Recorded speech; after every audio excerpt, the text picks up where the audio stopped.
This is the Gold Standard, an LAFC podcast where black and gold stories shine. Let's kick it off.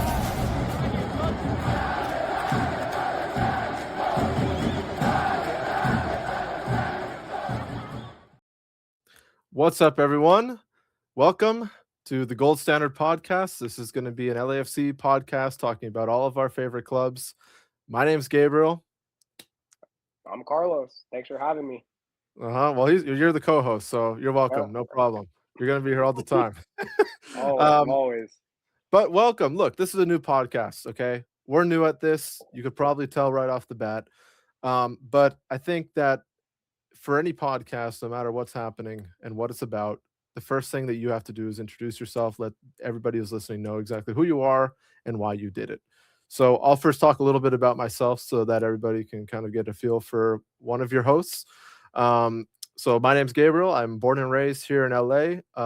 I've been a fan of LAFC since 2018, their inaugural season. My first game is most commonly known as the rain game, which is a Houston game. The one where Vela scored that amazing goal. We won 4-2 that night. I was much younger at the time, and I just fell in love with the club. Ever since then, I just said, look, this is going to be my team. And that's exactly what's happened. I followed this team. I've watched every match since then. I'm also a season ticket holder since 2024. I pretty much was for the other seasons before that, for how many times I've been, but officially a season ticket holder for that long. And, I just think that I have a lot of ideas about LAFC, a lot of insight, a lot of knowledge. I think that I'm one of the more knowledgeable fans that you'll find, and I hope that you'll come to know that. And I want to make a show that no matter what kind of place on the fandom spectrum that you are, whether you're a new fan, you don't know much about the team, or you're a seasoned kind of veteran fan that's known this team for a very long time, I just want you to feel like you have a place to listen to some new ideas, learn some more things about the club, maybe think about some things that you didn't think of before. That's the whole idea.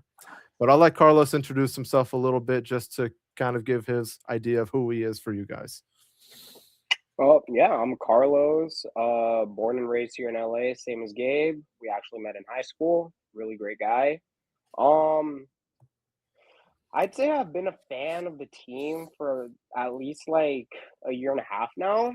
Like when I first started college, Gabe started inviting me to the games, started going to the games, honestly. But my actual first game was actually the first El Tráfico, where LAFC was leading 3-0, and then they bottled it in the second half. But yeah, no, that was my first actual game that I've ever been to for LAFC. But yeah, no, I'm excited to start talking about soccer. I'm excited to share.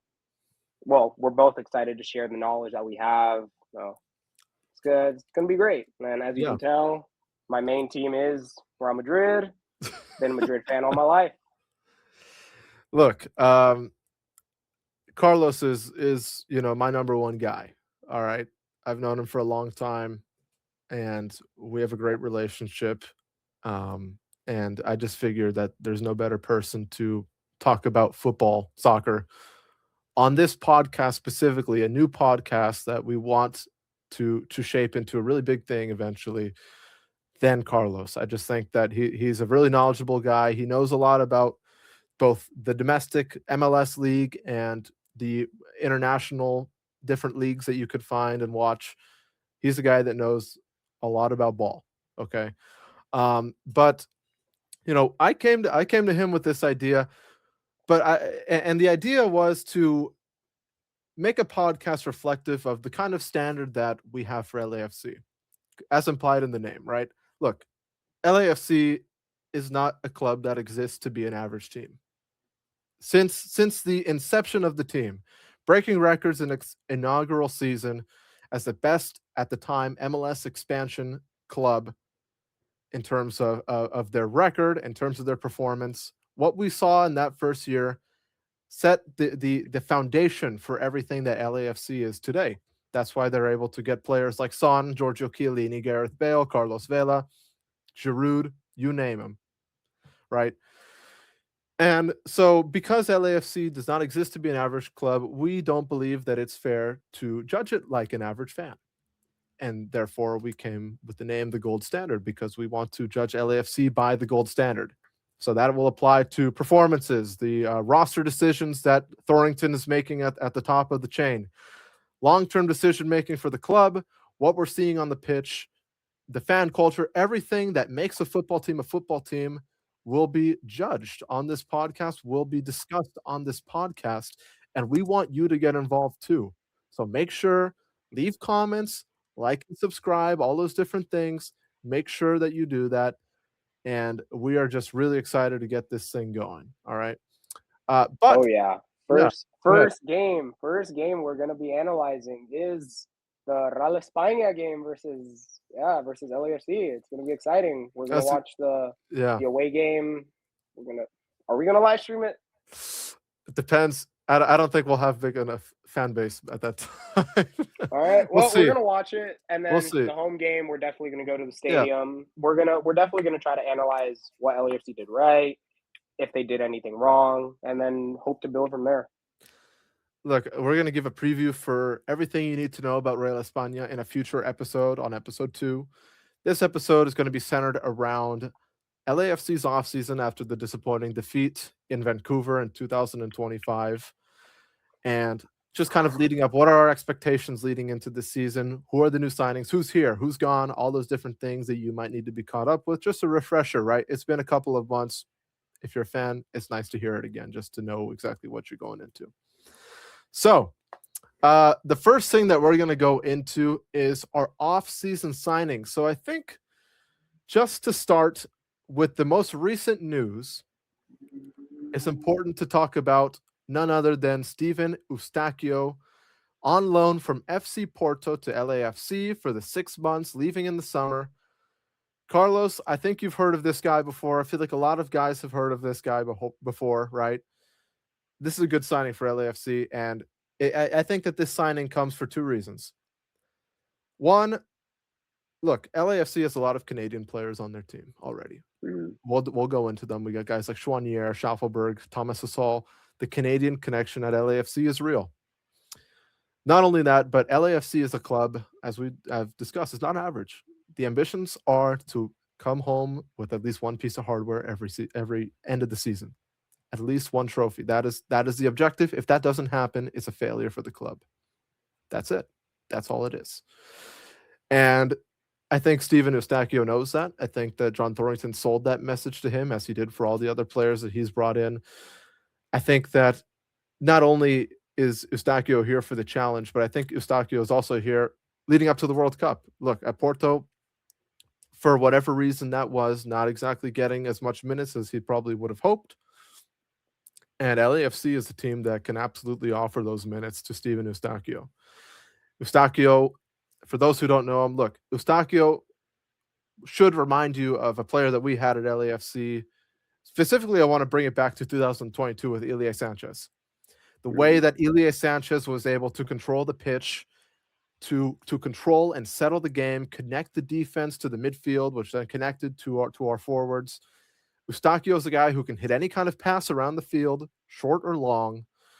He knows the right pass to make. He knows where to be, and he knows how to be a real stalwart in the midfield and also in central defense, as well as a central defensive midfielder. Carlos, what do you think of the signing, though?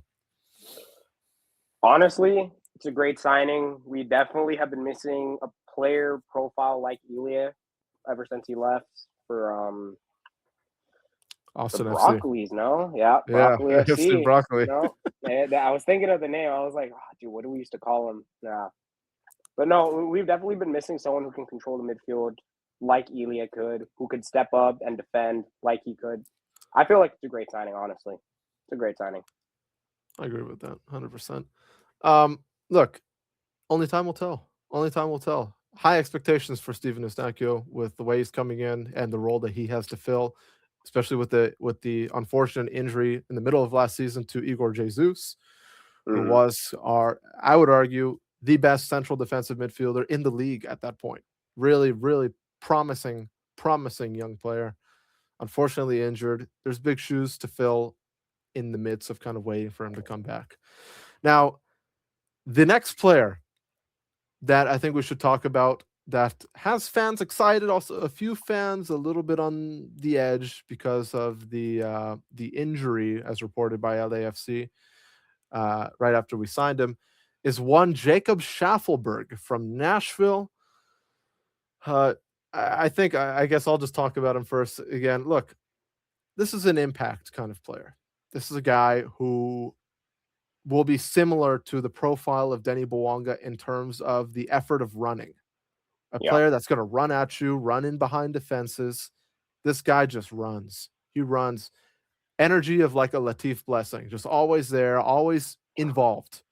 And that's exactly what you want as a winger, right? You know, we love all of our wingers at LAFC. I feel like some of the time we're just missing a guy to put that extra bit of energy to break through a defense, to make a forward run, to occupy a few more defenders. It leads to guys like Son and Bouanga getting double teamed and whatnot. Jacob Schaffelberg is an intentional signing, I think, with what Marc Dos Santos wants to do. And we're going to talk about Marc Dos Santos in a little bit as the new LAFC head coach. But he's just another person for opponents to worry about, Jacob Schaffelberg. And he could score goals too. We've seen it. He scored against Miami. He scored against all kinds of different teams. He was very good for Nashville. I think it's a very good signing. What do you think? Honestly, with Denis Bouanga aging, I feel like it's a great signing. How old is he? Like 20, 26? Schaffelberg? Yeah. He's about... I don't know. like around there, I think. I think he's around there. He's young, basically, is all I'm trying to say. Honestly, great signing. This man has an engine. I feel like there are some games where Denis Bouanga may not be playing his best. I feel like it's good to have someone that can be that extra kick, that can just run at defenders, not give up. I like him. Yeah, for sure.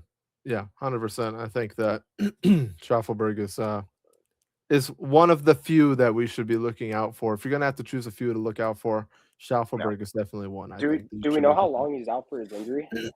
I think he'll be back, they said, at the start of April or something. So missing a couple of games. It shouldn't be too bad. He should be back soon. You know, I don't know. The next signing, though, is Tyler Boyd, also from Nashville, claimed off of waivers. I don't know how much you know about Jacob Schaffelberg, Carlos. Or sorry, I meant Tyler Boyd. Tyler Boyd, if you remember that face a little bit from all the LAFC Instagram posts and stuff, you know him from the Galaxy. That's where you know him from if you're an LAFC fan. This guy scored bangers against us. He scored one in our only victory that we had at Dignity Health Sports Park. A banger from far out. McCarthy couldn't save it. I was there for that. He also scored in the Rose Bowl game, the one that we lost. Yeah. He is, I think, in terms of how deep this team is, he's going to be a depth player for LAFC. He's not. I don't think he's going to be a guy that you're seeing starting over a Bouanga or a David Martinez, a Son, a Schaffelberg even. He's not going to be doing that. I think that this is a guy that you're just going to be, look, hey, Tyler Boyd is on our bench. Schaffelberg's a bit tired from all that running. Let's bring him on for 30 minutes. He's a reliable player. He's scored goals for all sorts of different clubs. He's a guy that you know what you're going to get all the time. He's a seasoned player.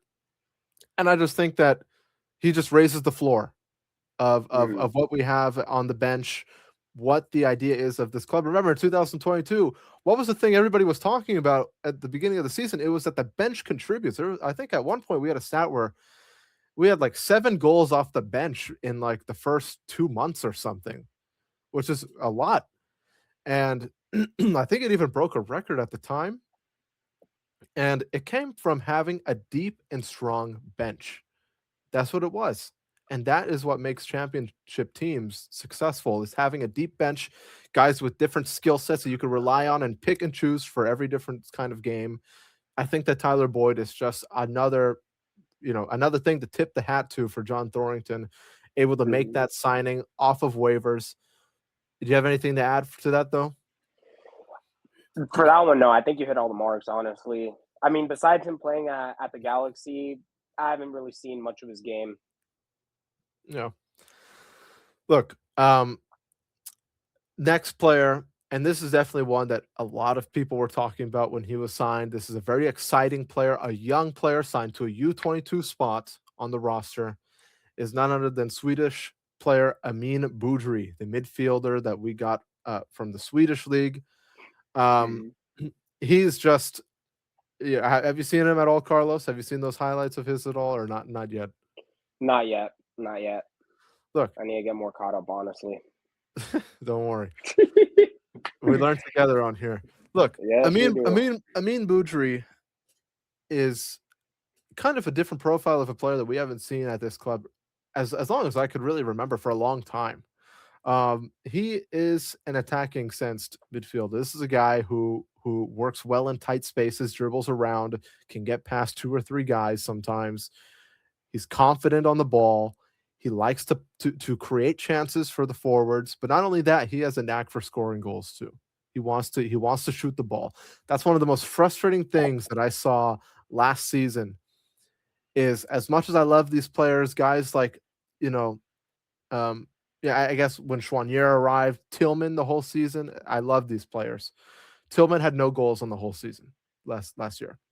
Mhm. Schwanier had one, and at LAFC, you need guys. If you're going to be a championship team, you need guys to pitch in on the score sheet, not just in progressing the ball. Those are wonderful things that don't get shown on the stats at the end of the game that everybody looks to, but you need to score goals too. And I think one of the things that, I don't know if this was necessarily a tactical thing. I would argue that it was a tactical thing from Steve Cherundolo at the time. The midfield didn't really shoot the ball too often, and I just wondered why. Mhm. Why? They would always do one touch too many, one pass too many, something, and sometimes you just got to shoot the ball. And Amin Boudry knows what to do in those situations from what it seems like. Um, look, I think that Amin Boudry is a player similar to what we thought of Artem Smolyakov when he got here last season. This is a guy that you're looking for progression in his game this season. You're not looking for Amin Boudry to get, a Mateusz Bogusz kind of numbers. You're just looking for the guy to look, if he gets 5 assists on the season and he gets 4 goals, that's fine. You're happy with that. You're very happy with Mhm. that. You just want the guy to develop. You want the guy to fit in with the club.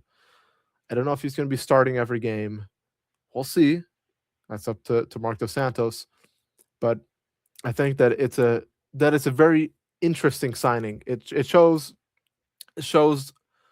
the difference of approach, I think, with Mark Dos Santos and how he's going to play. He talked about how he wants to be a little bit more offensive with the ball, how they want to dictate play a little bit more with the ball. Steve Cherundolo, way more defensive, more counterattacking kind of a coach. I think Mark Dos Santos is going to be far more interested in controlling the game with and without the ball, but more so when they have the ball, attacking teams in low blocks, attacking teams at high press, whatever that's going to be. I think Mark Dos Santos is trying to get this team to be able to have a solution for whatever kind of opponent that they're up against. And I think that that's exciting. Um, and I think Amin Boudry is a good piece in the puzzle Mhm. to Mark Dos Santos's locker for that. Yeah, but I think next we're going to be talking about a guy that both Carlos and I know much better than any of these other players, which might be a little bit surprising. I'm going to let you talk about this guy a little bit. Cabral Carter signed from Oh. LAFC 2 to the first team. Mhm. They talked about it when they signed him in the press conference. John was talking about how great of a guy he was, how excited they Yeah. are. Look, they believe this guy has the tools to be the future goalkeeper, the real future goalkeeper for this club. Carlos, talk about Cabral Carter a little bit and why we know him. Yeah, honest, I'll start with why we know him. He obviously went to our high school, Loyola High School. Go Cubs. I believe he was 2 or 1 year above us. But yeah, no, honestly, great playing with his feet. Like he went to go play D1, then he came back to play for LAFC 2. Great ball playing goalkeeper. In fact, I remember senior year he actually started playing in the midfield because he got bored at playing goalkeeper. It's like, yeah, and you he could control the ball like really well. He controlled the midfield, controlled the tempo, and I'm just like, wow, this is a goalkeeper who is playing out of position for the first time, because he's been playing goalkeeper all his life, playing out of position, playing amazing. And I'm like, obviously there's like a big gap between like high school and up here, but it's good to see that he's comfortable enough with his feet. You know, honestly, do you have anything else to add, Gabe? I think you hit a lot of things nail right there on the head. I mean, I think Cabral Carter is just a guy who just loves the sport. And I think that that's kind of the best thing that you could find in a player. That's one of the most basic things. You can't really teach that. Yeah. You know, look, a lot of the talk with Carlos Vela was that he wasn't that interested. I think Cabral Carter just has a commitment to learning, to developing with this coaching staff, being in the same locker room as a guy like Hugo Lloris. Yeah. Cabral Carter from Loyola High School is back, and he's in the same locker room as Hugo Lloris, World Cup winning winner. goalkeeper. Oh, yeah, same wavelength, bro. And I think there's really not much to say besides that statement right there. This is a guy who's going to be mentored not only by Hugo Lloris, but the great goalkeeper coach of Oka Nikolov, LAFC goalkeeping coach, who's been here for a long time. Lots of fans know his name. He's a great goalkeeping coach.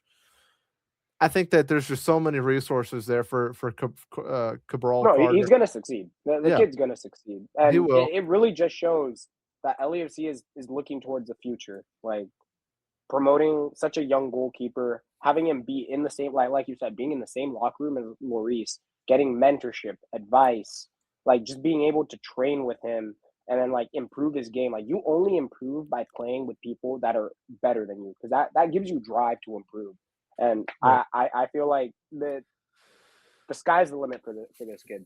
We're not even a kid, like older than us, but yeah, no, like, yeah, great, 100%.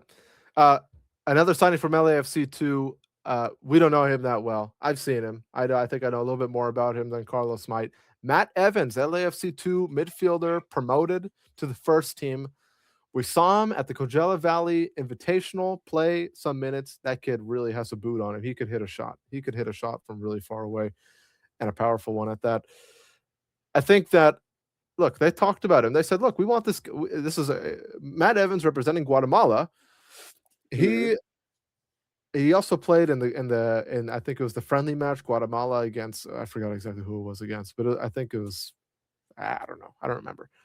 But he played in that game too. He's representing the Guatemalan national team. This is a guy who they want to play minutes. They believe in him. They think that he's going to be a player. I think the best way to equate this guy, I think it's going to be similar to what we saw of Eric Dueñas once he started to get some minutes for this team. Being able to be just kind of slot in there. He understands the team. He's been in LAFC too. He knows what this club's all about. He knows how we do it here. I think he's going to be tailored to fit whatever Mark Dos Santos wants. He's been training with the first team. He played at the Coachella Valley Invitational.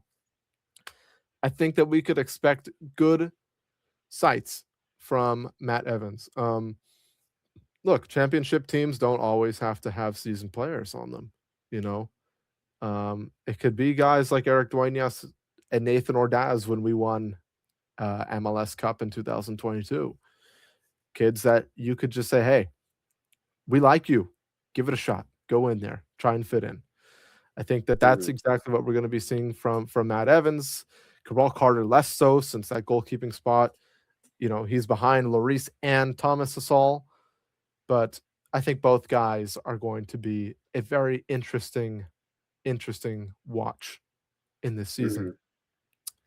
And then briefly, just to go over the exercise options in our roster moves for the offseason. Look, LAFC exercise contract options on Adrian Wibowo, who has been in our academy for a while, Indonesian player. Kenny Nielsen, I like what I saw from him last season. I looked at his transfer market profile, not exactly worth too much, but I think that he's a player. He even tried that bicycle kick against Portland and hit the bar. This is a center back. I think that, you know, it reminds me of you a little bit, Carlos, when you and your center back, as a center back, you just trying all the ridiculous things. No. But look, Kenny Nielsen, I thought he worked really well last season. And Kosi Defare, another one I think we're going to be seeing a lot of Nkosi, at least at the start of the season while we're waiting for guys like Aaron Long to kind of work their way back. Eddie Segura, Ryan Porteous, those guys are in there too. I think we'll be seeing a lot of Nkosi Defare. I do think Nkosi Defare has to step it up a little bit more this season to the standard of what LAFC wants to be. Remember, it's the Gold Standard podcast. We're judging them to the gold standard. I think Nkosi Defare just has to be a little bit more sound defensively. One of the things last season that just really bothered me, again, I love all these players. I'm not trying to knock on any of these players, but I'm just saying as a fan, right? One of the things that bothered me the most about Nkosi Defare last season was when the ball was about to be shot or was shot, too many times as a defender, your job is to either snuff out the danger before the shot comes or to block the shot. That's the job. And too many times there were deflected goals, whether allowed or disallowed goals. Too many times the ball deflects off of him and into the goal. I can remember there was, I think, a mistake at Dallas, maybe San Diego. I'm not sure about that one. There was an offside goal for St. Louis City at that away game where Sonny had the brace. That's just a few that I remember. There's too many times that you just see that, and I just wish, and I hope for him to raise the level. I just want to see more sound. I want to say, okay, Nkosi versus whoever, Gabriel Peck or something. Okay, I think Nkosi will be okay. I trust Nkosi to defend the play. Those are my thoughts on Nkosi Defare, but and Thomas Hasal, the other exercise contract LAFC backup goalkeeper, Canadian goalkeeper, Thomas. We love our Canadians. We do. Look, these are stability moves. They're going to be preserving depth, and it's just a way to avoid these unnecessary roles to fill. I think for John Thorrington to have to bring in new guys. These guys were good. They did a good job. And I think that you keep them. As for options declined, LAFC said goodbye to Alexandru Balucha, the very small winger. Yeah. I don't know how else to describe him. Dude, what? I remember my brother and I were there, and he was like, "Wow, that's a really small guy." Look, I liked him. I was actually rooting for him to score so badly. He just seemed like such a fun guy.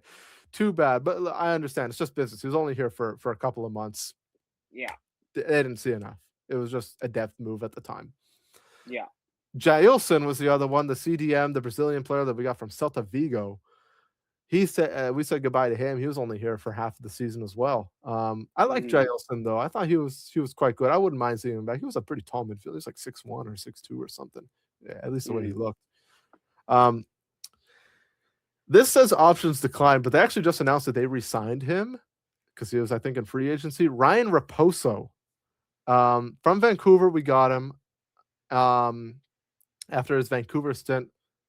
I don't think I've seen enough from him to really give a judgment. He's a fine player. Yeah. He knows the league. So it said option at the time. It was an option declined. LAFC then went ahead and re-signed him. So he's here now. Adam Saldana. Look, it's the wrong club, I think. Adam Saldana, a good player. I think that he has a lot to offer. We saw him a lot more so at the beginning of the season last year. I just think that for his career, it's got to be a different club. I think that especially with everybody that was already here and coming in, he was really up against it. And I think he was not as developed as he had to be. He didn't offer the skill sets that he had to offer to stay here. So best of luck to him. Then David Ochoa, Mexican. This was the Mexican goalkeeper everybody was talking about a couple of years ago. This is the upcoming guy. He played a lot with LAFC too. LAFC said goodbye to him as well. Again, same situation. I just don't think that they saw enough. As much as you liked him or didn't like him. There was a shootout. I think it was against, who was it against? Mazatlan, I think, in the Leagues Cup last year. It went to like the 11th round or something. And I know a lot of fans were like, God, he's just going the wrong way every time. Look, I'm not a goalkeeper. You could probably ask, Cabral Carter a little bit about it. about that stuff, I figure that you gotta save one or two. If you're going to the 10th or 11th round, you gotta make a save. And that was his real only showing. I don't think they liked what they saw. But yeah. Moving on now. As for the loan situations, Frankie Amaya's loan expired. He went back. Odin Thiago home. That was a really sad story. Injury. Came here at the beginning of the season from Celtic last season. Injury prone. Didn't play at all. More so played with the LAFC too. Really sad situation. They were really excited for him. Now this player he went was back, one, right? Yeah, he went back. He went back. Yeah. Yeah. This player had a lot of fans kind of on the fence. A lot of fans were unhappy that this guy was not signed. Andy Morin, the Irish kind of attacking midfielder that we had at LAFC, scored a couple of goals here and there. I know he got one against who was that? That was Colorado.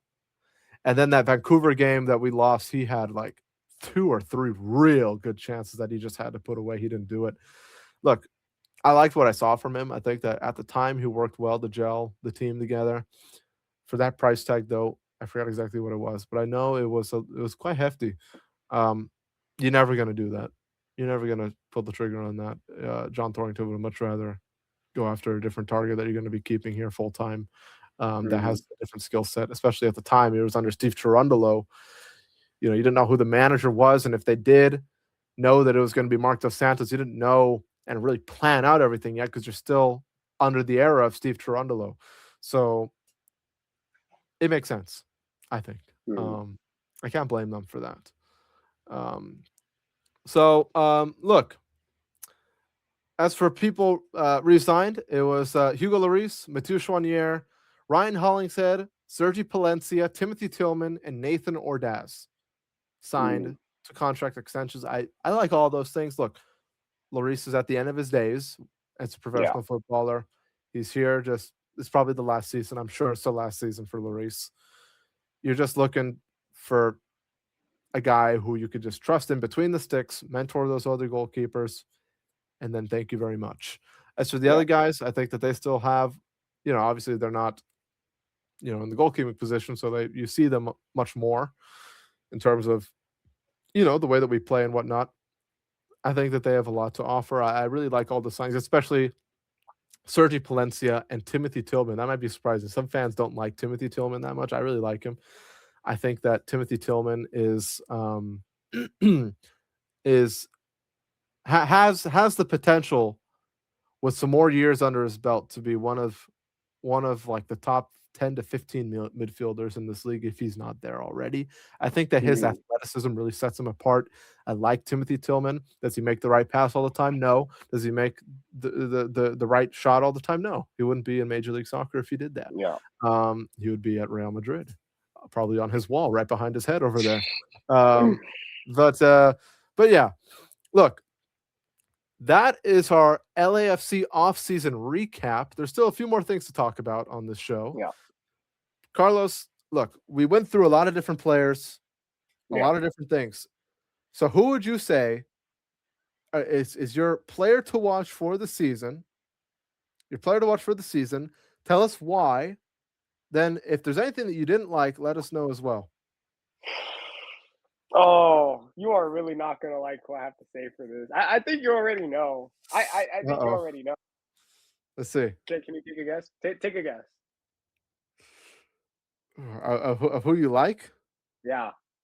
Of who I think you know. I think you know. I don't know. We were just talking about him earlier today. I'm going to say Cabral? Carter Cabral? No. Way earlier today. Nathan Ordaz. Nate. Okay. Talk to us a little. Talk about that a little bit.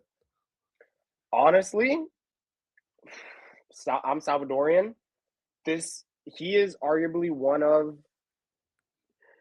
I don't want to say like we haven't even had that many good players, honestly. But honestly, he's a really exciting prospect that El Salvador has.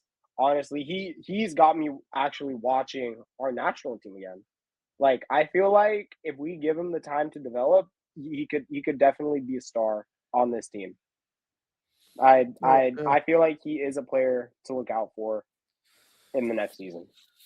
And look, Nathan Ordaz had a breakout season last season. He scored a good amount of goals, got some assists in there. I believe as well. I can't remember specifically which I think it was game like assists, he had like but 10 goal contributions, I believe. 10 goal. Look, for an LAFC Academy product, that's a good number. Yeah, that's great. It's a He's great young. number. He still has a lot of time to develop. Like we said with Cabral, he's sharing a locker room with Bouanga and Son. I Right. feel like as much shit as people give him and tell him like, oh yeah, his position, he can go on the bench. You know, you are part of those people that do not like him. It's happened a few times that he's frustrated me, but so is everybody. Yeah, so is everybody. Yeah. And he's young. He's too. He's not on the last legs of his career. Like, this man still has time. Yeah, I feel like he will only be going up from here. I feel like he's only going to be going up. Right. I agree with that. Look, Nate is a guy since he's been here. He's just fit with the club. He's fit with the identity, fit with the culture. He is just LAFC through and through. I know that there are rumors about Cruz Azul or something going after him this offseason. That did not materialize as far as we're concerned right now as fans. But yeah, I think Nate is just a great player, and I think that there's a lot of room for him to improve. Not in a bad way, if obviously. I just think that from what we've seen, it's very promising. And I think that Nate has to solidify what he did last season with another good or even better season, hopefully even better season, and prove to a guy like Mark Dos Santos that he's ready. Carlos, any roster decision, something that you didn't like, or are you completely content 100%? Yes, Thorrington made the right decision through and through, no problem. Honestly, I'm just gonna have to start. I'm just gonna have to watch the games. I can't give my opinions too early. I can't. I don't want to be giving my opinions and then get proved wrong later. So I'd rather watch a few games, see how we're doing. The Real España game will be a test. I want to see exactly how we play. It doesn't even have to be great football. LAFC should be Real España, but I just want to see some of the players that we have, and then like the tactical decisions that the coach is gonna put out there. Yeah. What about you, Gabe? My favorite signing. No? Yeah. No. I was gonna ask you, what's your favorite signing, or who do you think we should look out for? I think that. See, there is my favorite signing, and then there's also my most impactful signing that I think. My favorite signing is Sergi Palencia re-signing. That's my favorite. I know he's not a new player. I'll give my new player because I'm sure that people would want to hear that. But I think that we have to preface with the fact that Sergi Palencia, in my opinion, is the best signing that we have made to this football club since Denis Bouanga. There. I said it. I know people like some other guys. Oh, well, I mean, obviously there's Son, right? Yeah, I was about to say. I was about to bring out that. Look, I was like, there's a huge elephant in the room right now. Son is in his own boat. Everybody knows about. Look, Son. Everybody, obviously, Son is the best signing that I think we're going to be saying.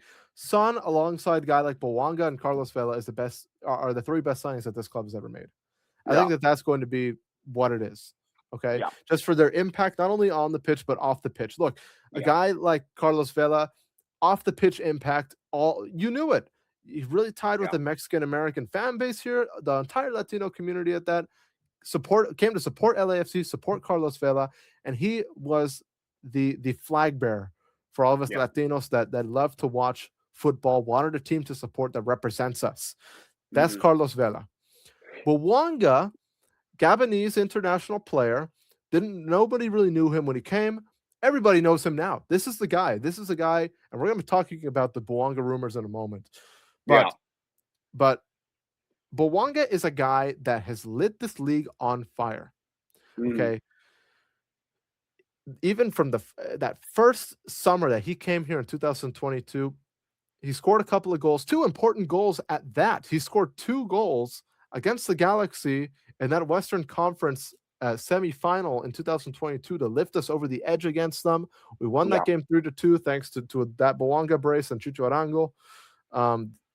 Look, since then, Bouanga has broken the record. He all kinds of records. This guy has scored 20 plus goals in 3 straight seasons for this team.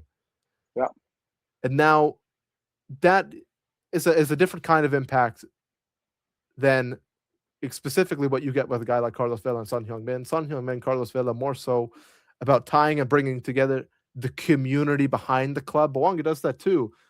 Yeah. But again, the proportionate of Gabonese international supporting LAFC against South Korean and Mexican internationals supporting LAFC, it's a different ratio. So you get Bouanga for goals, I think. You get the other 2 for goals and community impact and outreach. Look, Carlos and I have met Bouanga a number of times. I've met Bouanga, I think, 3 times now. I think me was 2. Yeah. Went to his signing over there in Pasadena. Yeah. And then for the jersey presentation. Yeah. 2024. There we go. 2024. Yeah. Look, that's my opinion. Again, back to obviously that was a tangent about Son and whatnot. But Sergi Palencia is, I believe, the most important defender that we have on this club, and that's the most important that we've had for a long time. Okay. Not only that, but I'll say now my favorite player, a new player that we've signed, it's got to be Steven Eustáquio. Eustáquio is, I think, just the guy that's going to be really able to help this team reach a different level. Again, as a fan, we've always talked about the midfield. Oh, the midfield isn't good enough. The midfield isn't doing enough. The midfield seems non-existent. Not anymore with Steven Eustáquio. That's specifically his job. His job is going to be to insert himself into the game, facilitate play. He's going to be a guy that you notice and feel comfortable with. Similar to what we saw with Giorgio Chiellini in central defense. You notice him there. You're like, oh, okay, Giorgio's there. Giorgio's got it under control. No problem. You're going to feel the same way about Steven Eustáquio, I think. Least favorite signing. I don't think that I really have a least favorite. Again, you got to see the team. You got to see the team. I think I don't know if all of them really excite me. Yeah. But I think that I'm not negative. I'm not pessimistic about any of these signings. Look, let's get into probably the biggest scare as LAFC fans that we've had in a bit. Denis Bouanga possibly transferred to Fluminense? Who? Wow. The Flu? Who? Look, it's been reported for the past couple of weeks that Denis Bouanga and LAFC were going to part ways. Fluminense reaching out to LAFC, agreeing over a prospective $15 million transfer of the Gabonese international to Brazilian giant Fluminense, where Marcelo played. Look, I mean, I'll say this off the bat. If this were to materialize, this would be catastrophic for LAFC. Yeah. As at the time we are recording this, though, it is after the preseason game against New York City Football Club in Coachella. People who I know who were there, an insider source to me as well, who I talked to, told me, and it's been reported around, so it's not really secret anymore, that he, along with a group of a few other people, were talking to Bouanga, kind of shouting out to him on the field, saying, "Bouanga, please stay at LAFC." Bouanga replied to them, quote, "I promise I stay," end quote. Music to all of our ears. Yeah. We were just talking about Bouanga's impact. Carlos, look, I think he's staying. I've been refreshing my Twitter page to see all the LAFC news. Oh, what's going on? Look, I know that the Brazilian fans are in their own world still saying, oh, the deal is on. The deal is on. Yeah. I'll tell you guys, 99.9% sure the deal is not on. LAFC and John Thorrington even said in the presser, we are not moving any player on unless there's a real accurate replacement for what this player is, where we're trying to be, and there is none. And also, they consider the impact to the club. So, Carlos, tell us a little bit, briefly, I guess, since we kind of discussed it before, what would a move like Denis Bouanga to Fluminense mean for this team? Dude, honestly, what it would feel like is ever since we won in 2022, if Bouanga leaves, it would feel like one step forward, 3 steps back. We have no one to replace him. He's by far our most lethal attacker. I feel like it would how much was Fluminense offering? 30 million? 15. 50. Even way like half of what I was imagining. No, honestly, for a player of his caliber, I feel like there's only 2 options. Either he retires here, which I wouldn't hate, or 2, he leaves and we get the money if we have a proper replacement for him. I feel like if we just send him off right now, pocket that 15 million, it will not do anything good for our club. If anything, it'll set us back because then we're going to be scrambling, trying to find someone who can replace him. And he said, I promise I stay. We've seen this story before with Luis Suarez posting Neymar that he's staying before he even left to PSG. Not saying that I don't trust Bouanga. I fully believe he might be staying, but sometimes these players have to say this. They have to. They have to. Sometimes it's all PR. Yeah. But yeah, no, I would love him. I would love for him to stay and retire here. I agree. Yeah. Look, I remember the first game I saw Denis Bouanga playing, and it was against I think it was against Real Salt Lake. I was there with my brother, and my brother and he is big on football as well, and he's big on LAFC. And I remember the first thing that he told me in relation to Denis Bouanga, within 10 minutes of watching him, he said, this player is going to be the best player in Major League Soccer. He has it. He has it, and you're going to see it next season. That was in 2022. He said that when he first came. Look, he was right. All of us were right in saying Bouanga's one to watch. Bouanga is a player that can score goals in any which kind of way that you think of. The preseason goal where he flicks it up to himself and then volleys it in. The goal where he's dribbling around three or four guys. The first goal he ever scored for us in Portland to clinch us the supporter shield. Megs guys and slots it behind the keeper. Shots from 25, 30 yards out. For example, 2023 CONCACAF Champions League at the time against Vancouver, we saw it away from home. We saw it against Salt Lake in 2023. Mm-hmm. The guy can score a goal. Yeah. The guy can score goals in plenty of different ways. Running on with the ball. When he has the ball and he's running with the ball, he gets faster when he's running with the ball at his feet. Mm-hmm. How many players do you know that do that? Not many players do that. The guy is look, on the MLS broadcast, I always say 90 minutes relentless pressure from Denis Bouanga. Relentless pursuit, always running at you all the time, no matter what. He was a thorn in your side. And so unless he comes off, you're going to be seeing Bouanga running at you. That would be a catastrophic depletion of everything that LAFC is about. Look, we were a counterattacking team. He is the counterattack bread and butter of what made Steve Cherundolo's tenure successful here at this club. I think that he also has in the locker to adapt his play to fit whatever Mark DeSantos is going to be doing. I just think that, Bouanga has to be here. And if LAFC is going to be even remotely successful in the way that we're, putting this club to the golden standard, right? The gold standard, Bouanga has to be here. Or they got to bring in a guy like Mbappe or something ASAP. But I don't think they're going to be doing that. No. Yeah. Maybe So, Rodrigo or Vinny, though. Not looking too good over there for them. I don't think we could afford either of those either. Now, that look, I think we'll close it on this. I think Bouanga is going to stay here. Yeah. I think that, LAFC knows the value that he has. LAFC knows that 15 million without a replacement is not going to work. So I think LAFC understands that, and I think that they are ready and able to make the right decision, and the right decision is to keep Denis Bouanga on this team. Yeah.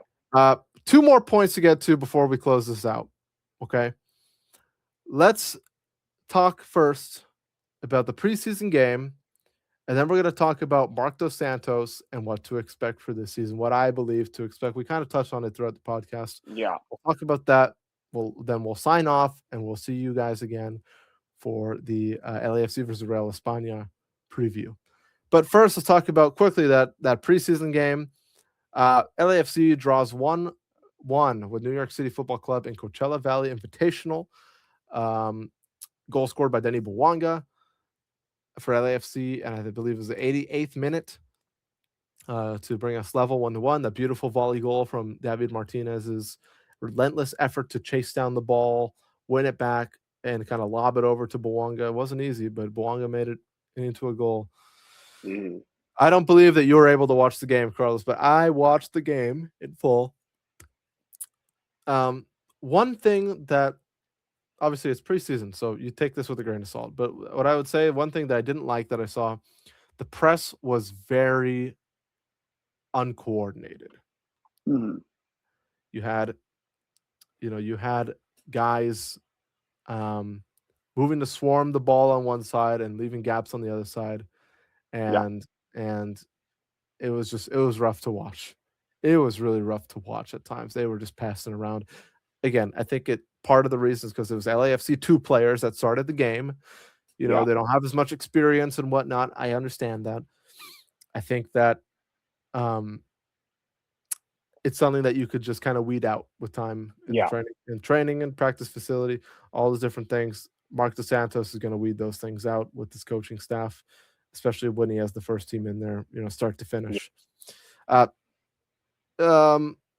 But nonetheless, LAFC made some good attacks once the first team players came in.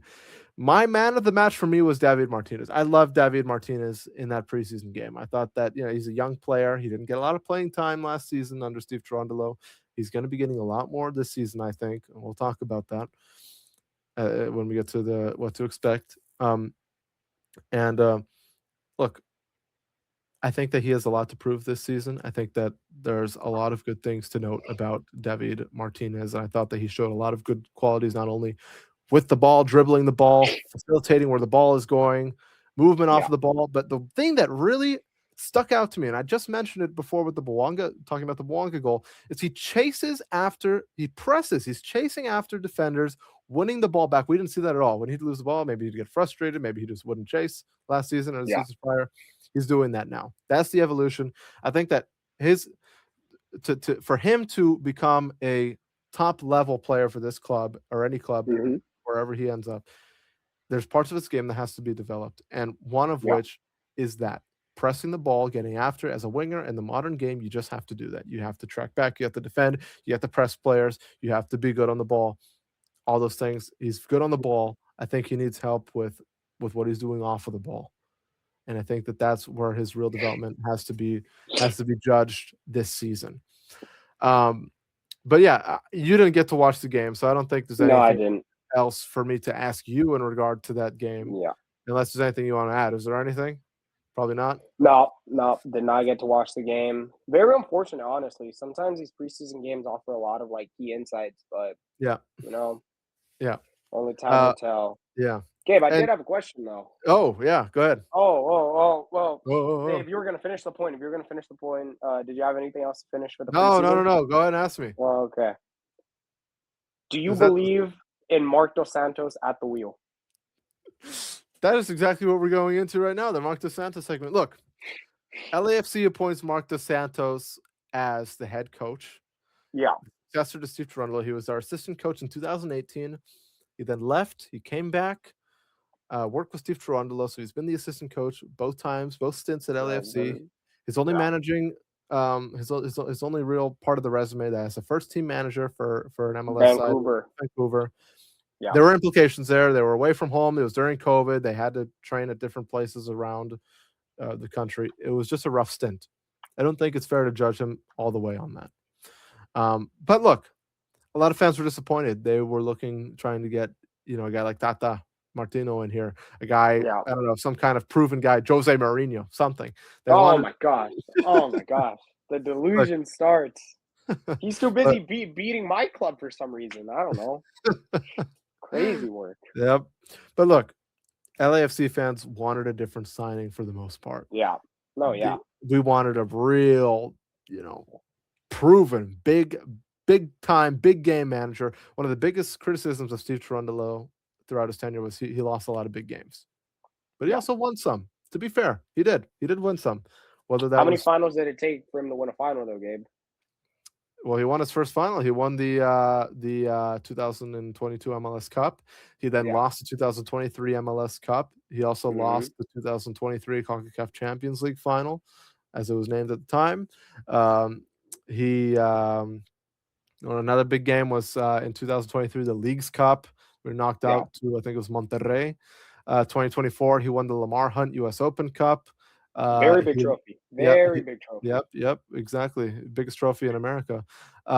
He lost the 2024 Western Conference final to Seattle. He then lost the 2025 MLS Cup playoffs Western Conference semifinal to Vancouver. I think I hit all of them. I think. Look, and also 2025 losing to Messi and co in the quarterfinal of the CONCACAF Champions Cup, as it was renamed. Yeah. So look, won some, lost some. It is what it is. He also won the 2022 Supporters Shield, if that's a trophy. I don't know. And the Western Conference for that year and the year after. But anyways, moving on. This is not about Steve Trundle. This is about Mark Dos Santos. Look, Mark Dos Santos, a lot of fans weren't too happy. Mark Dos Santos is an in-house signing. They know who this guy is. He's been around the club since 2018. They know what they're getting. Look, this is a guy, as described by players and staff around the league, this is a guy who knows exactly what he wants to see, and he knows exactly how to get there. Yeah. I think that with a team like LAFC, he'll have the resources to do what he wants to do. And I think we're seeing that through the signings, as I was talking about Amin Boudry. He wants to be more attacking and better in different facets of offensive football. Amin Boudry allows him a completely new facet with the ball in the midfield. A guy like Jacob Schaffelberg. Jacob Schaffelberg, another guy to just run in behind, really make some difference in what he's doing. Look, I think that Mark Dos Santos has a lot to prove. I think there's a lot of pressure on him already. His first game is Real España. After that, he plays Miami in the first game of the season. Then after that, the Real España second leg. Yeah. So there's a lot of things weighing on him, right? He can't lose to Real España. He can't get knocked out to Real España, and he shouldn't lose the Miami game. I don't think he should. I would say he can't. Not to say that he's getting fired afterwards. Of course not. He just started. No. But as a new coach, you can't do that. What do you think of the signing, though? Of what you know about him? What do you think? Is there any insights that you can give that I didn't give already? Honestly, in-house signing could be good. Players know him. Chemistry might be there. He knows how the players play. He knows how to get the best out of these players because he's known them for years now, apart from the ones that we recently signed. Even look at Zidane when he replaced Rafa Benitez in January 2016, halfway through the season, went on to win the UCL. So it's like, it could work. It definitely could work. I just feel that I can't even make an opinion on him, actually, because there's just not enough in his resume. I feel like I'm excited to see what he brings to the table. I'm excited to see. I hope he doesn't try to mirror what Steve Cherundolo was doing. I hope. I hope he has his own philosophy of play that can get the best out of these players. Only time will tell, honestly. Like, could be good. He could be gone by the summer, honestly. Look, honestly. yeah, Yeah, no, that's all I had yeah. to say. It's too early. It's too early to decide, honestly. That's very fair. Look, that's very fair. Look, I think that part of what I know comes from the presser of when he was signed. He Yeah. says he wants to see more crossing. We didn't see any of that really before. He wants to see more crossing of the ball. He wants to see more offensive football. And as I was talking about earlier, he wants to see LAFC be able My issue with the crossing is, though, who's in the box? Who is in the box? You know, we had Giroud. I would have loved to see crossing when we had him. Right now, I don't feel like crossing is the philosophy that we need right now. Yeah, look, I think that in tandem with what he was saying about crossing, he also says he wants LAFC to be able to break down low block teams, be able to work through high press teams. The consensus is he wants LAFC to be able to win games, score goals in plenty of different ways. Yeah. That's what he's talking about. I don't think that we're going to be seeing, a crossing of the ball like we see with the Columbus Crew when they were in their prime with Cucho and whatnot when we lost that final. I don't think we're going to be seeing all of that stuff. I don't. I think Smolyakov is the only. In a later video, if this is all I'm Yeah. seeing and we're not scoring goals, I am screen recording this video and playing it. It's fine. We're gonna make snippets anyways for our Instagram. Look, I just think that Mark is going to instill a new idea of offense. I think it's going to be a mesh between what we saw with Bob Bradley as well as what we saw with Steve Cherundolo. He wants to be good in defense and very good in defense and very good offensively as well, but pragmatic, able to change and adapt to teams.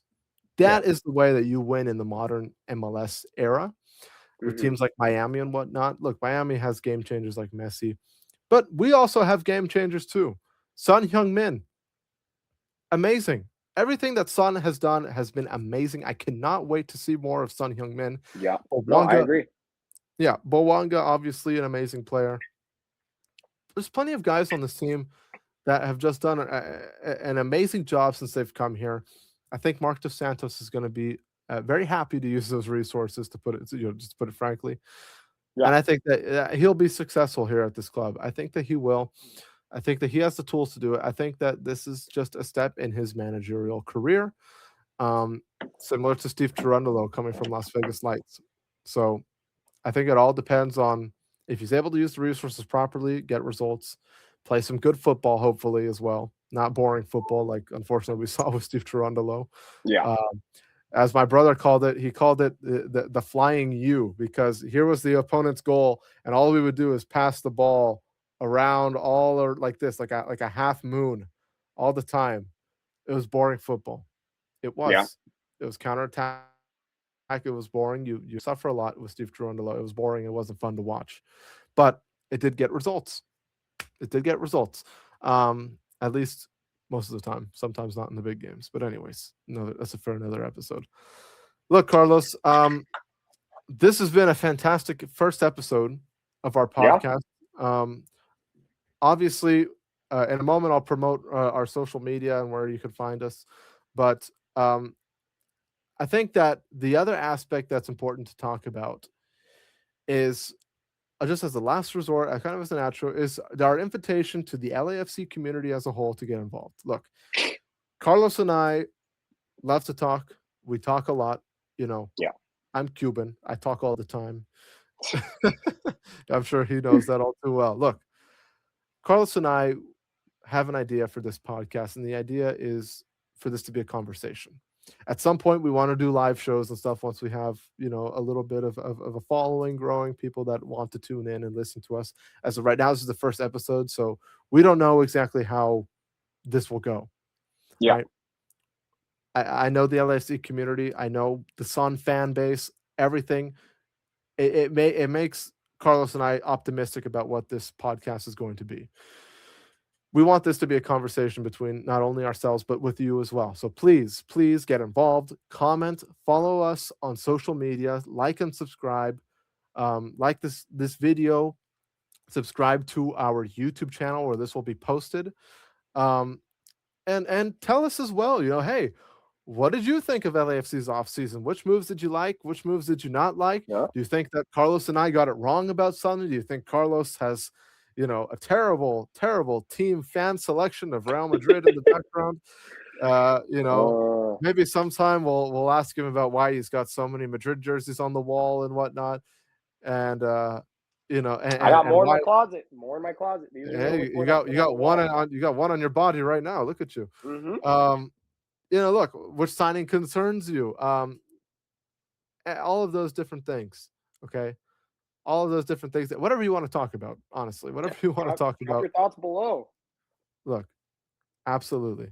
And Carlos, any closing remarks here? No, I think you hit all of it. Honestly, I'm excited to see what the season brings. I'm excited to see our podcast grow. I'm very excited. I'm hopeful, optimistic. And yeah, season's coming in a few days. I'm excited. I love it. Can't wait. And we will be doing a LAFC versus Real España preview episode. Stay tuned for that, because Carlos, our co-host here, Carlos, he's also Honduran. He said he was Salvadorian, but he's also Honduran.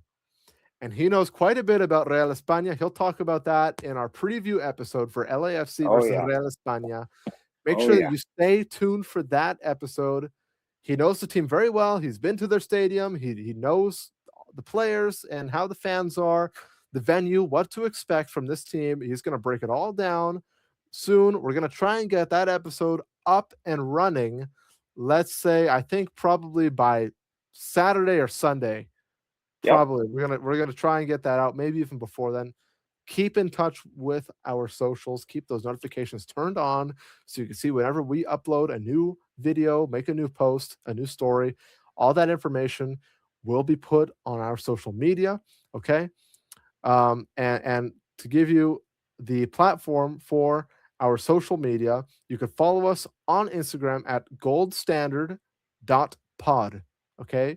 goldstandard.pod. No caps. You can find us there. Please follow us. We'll be posting there. And thank you so much for watching. We are so excited for what this podcast is going to become. We're so excited to talk about our favorite club along with the fan base. We just love this team, and we're so blessed to have a platform to talk about this with all of you. So without further ado, Carlos, any closing remarks? I think you hit them all. Nope, you hit them all. I'm excited. Right. I'm excited to see that new episode for Real España, man. It's my city team. It's your bread and butter. Look, Thank you. This has been the Gold Standard Podcast, an LAFC podcast, and the expectations are set. Thank you. This is the Gold Standard, an LAFC podcast, where black and gold stories shine. Let's kick it off.